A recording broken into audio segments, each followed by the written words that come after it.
हमारे ब्लॉग में आप सबका स्वागत है। आइए चले दिखाते हैं कुछ न कुछ।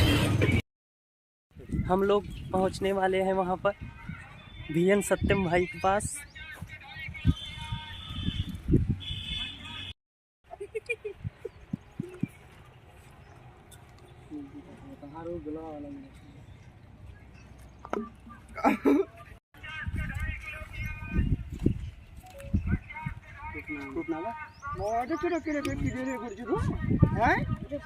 आज करने जा रहे हैं एक्सपेरिमेंट।